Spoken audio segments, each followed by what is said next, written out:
നക്സൽ ദിനങ്ങൾ. കേരളത്തിലെ നക്സലൈറ്റ് മാവോയിസ്റ്റ് പ്രസ്ഥാനത്തിന്റെ സമഗ്ര ചരിത്രം. രചന ആർ.കെ. ബിജുരാജ്. ശബ്ദം നൽകുന്നത് രാജേഷ് കെ പുതുമന.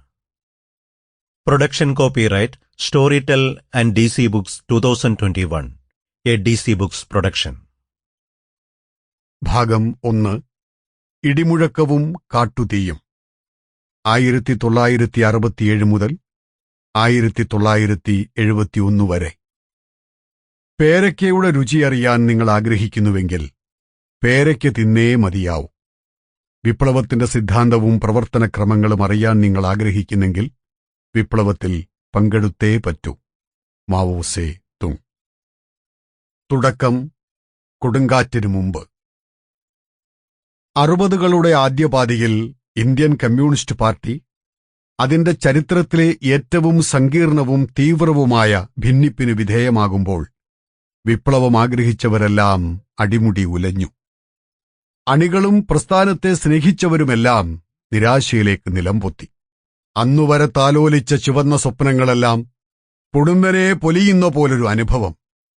അത്രയേറെ വേദനാജനകമായിരുന്നു 1964 പിളർപ്പ്.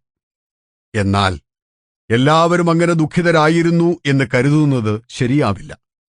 കുറഞ്ഞപക്ഷം കോഴിക്കോട്ടെ കുന്നിക്കൽ നാരായണനെപ്പോലെ ചിലരെങ്കിലും CPIയുടെ പിളർപ്പിലും അതിൽ നിന്നുണ്ടായ communist party of India Marxist അഥവാ CPM എന്ന പുതിയ പാർട്ടിയിലും അവർ പ്രതീക്ഷകൾ അർപ്പിച്ചു.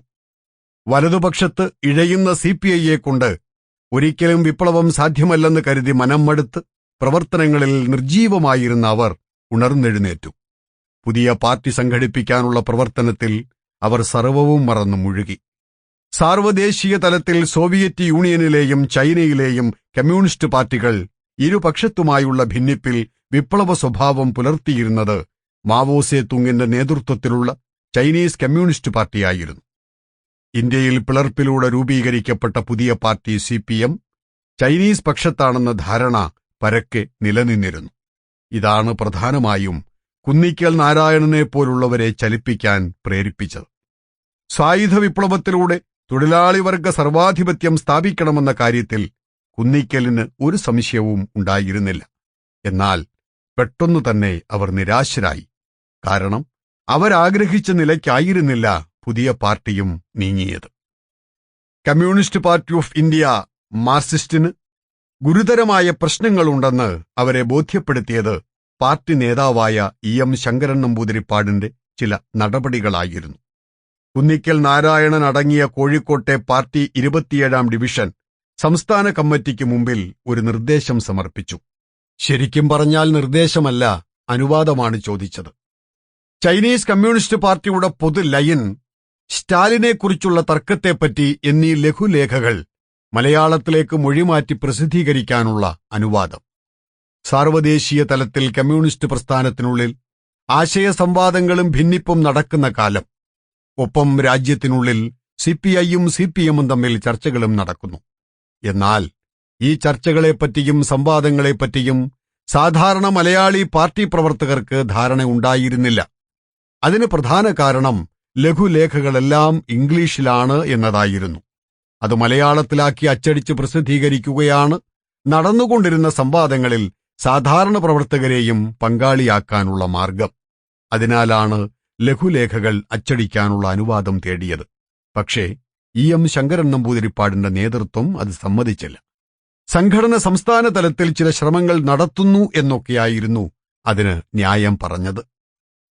പാർട്ടി 27ാം ഡിവിഷൻ പക്ഷേ നമ്പൂതിരിപ്പാടിന്റെ നേതൃത്വത്തെ ധിക്കരിച്ചു.